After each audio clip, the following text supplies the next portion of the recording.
송은재TV 시작합니다.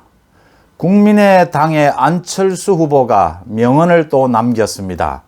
조금 전에 선대위 회의를 마치고 나오는 길에 많은 기자들이 최근에 들어서 김종인 위원장이 두 차례에 걸쳐서 단일화 압박을 하고 있다. 단일화 압박에 대해서 어떻게 생각하느냐라고 물으니까 압박을 했습니까? 듣지 못했는데요. 압박을 했습니까? 못 들었습니다. 안철수 대표가 올해 초에 모든 것을 내려놓겠다. 정권 교체를 위해서라면 모든 것을 내려놓겠다. 문재인 정권을 교체하는 것이 가장 우리 사회, 우리 국가가 안고 있는 급선무다. 이야기를 한 뒤에 그 약속을 지켰습니다.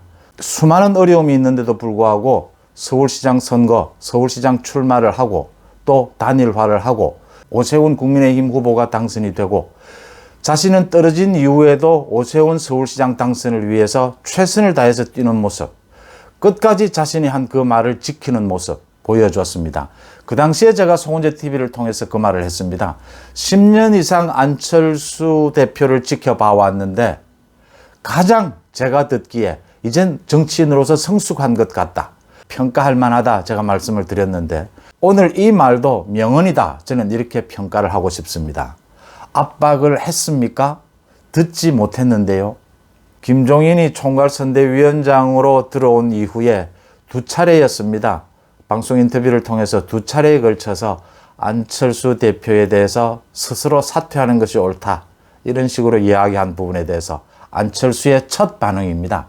그러니까 국민의당에서 권은희 원내대표나들은 발끈했죠. 많은 반응을 했지만 안철수 후보는 첫 반응입니다. 김종인 위원장의 말에 신경 쓰지 않는다. 자신이 생각하고 있는 자신의 길을 가겠다라고 한 말 저는 명언점으로 여깁니다.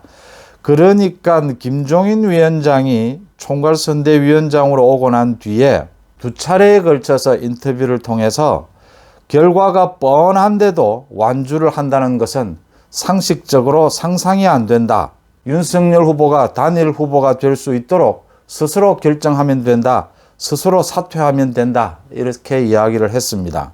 김종인 위원장은 또 국민들의 반응, 지지율을 이야기하는 것이죠. 지지율을 보면 결과는 뻔하지 않느냐. 안철수 후보가 합리적인 사람이다 라고 이야기를 하면서 스스로 사퇴하지 않겠나 이렇게 몰아붙였습니다. 두 번씩이나.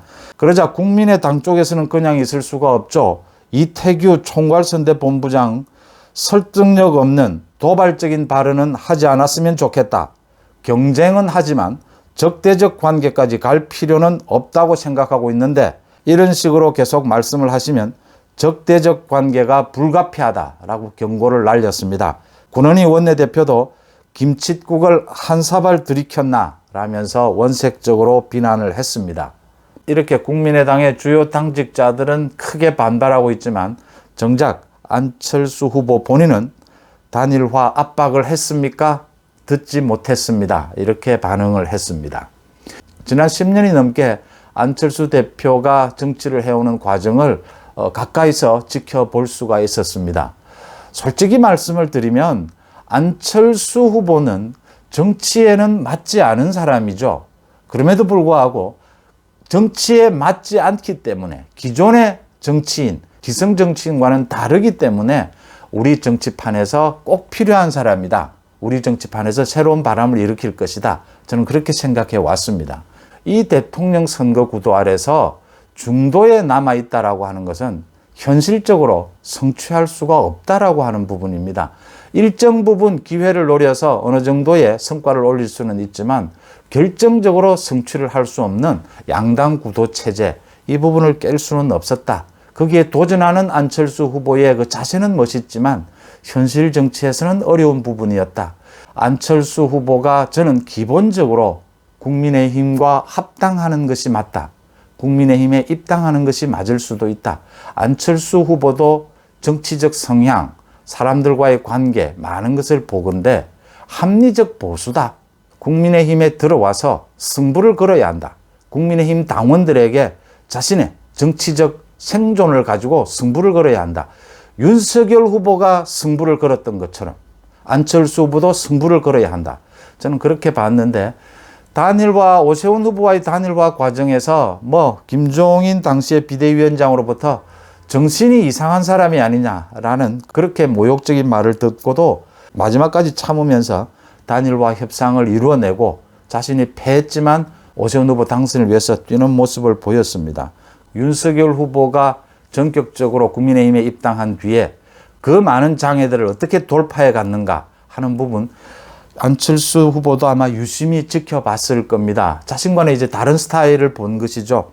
안철수 후보를 놓고 민주당에서 지금 이재명 후보 측에서는 계속 추파를 던지고 있습니다. 정성호 의원 같은 경우에는 안철수 후보가 문재인 대통령과 사이가 안 좋지, 친문과 사이가 안 좋지, 우리 이재명 후보 측과는 사이가 안 좋을 이유가 없다, 이렇게 하면서 계속 주파를 던지고 있는데, 안철수 후보의 생각은 전혀 민주당 쪽에 있지는 않을 겁니다.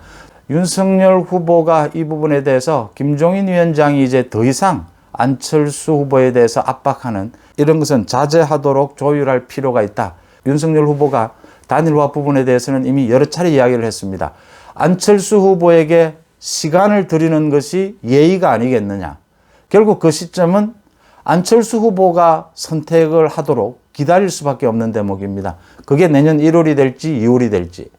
빨리 하는 것이 좋으냐, 임박해서, 대선에 임박해서 하는 것이 좋으냐, 이 계산은 모두 달라질 수가 있습니다. 상황이 어떻게 바뀔지. 일단은 단일화의 시점은 안철수 후보가 선택하도록 기회를 주는 것이 맞다. 그 다음 윤석열 후보는 물밑에서 계속해서 안철수 후보 측과 현재도 많은 교류를 하고 있는 것으로 알려지고 있습니다. 계속 접촉을 해나갈 필요는 있다. 그걸 겉으로 공개적으로 하지 못하는 이유는 안철수 후보가 움직일 수 있는 공간, 몸집을 키울 수 있는 기회를 주기 위해서다. 안철수 후보와의 단일화는 국민의당과의 합당 부분도 같이 엮일 수가 있습니다. 그 지분 문제나 이런 건 주호영 원내대표 시절에 상당히 합의를 이룬 부분이고, 또 이런 것들은 그 전문가들에게 맡겨두면 또 하룻밤 사이에도 합의를 볼 수가 있는 부분이고, 정권 교체에 성공한다면 지분에 있어서도 굉장히 여유로워진다. 이미 그동안 나온 종로 보궐선거에 안철수 후보를 공천하는 방법, 이런 것도 좋은 안도 될 수 있고요. 여러 가지 가능성은 열려있다, 이렇게 보입니다. 안철수 후보가 오늘 기자들에게 던진 말, 김종인 위원장이 단일화 압박을 했습니까? 저는 듣지 못했는데요. 아주 훌륭한 선택이고 아주 훌륭한 말이었다, 이렇게 평가를 합니다. 여러분들은 어떻게 보십니까? 송은재TV 마칩니다. 고맙습니다.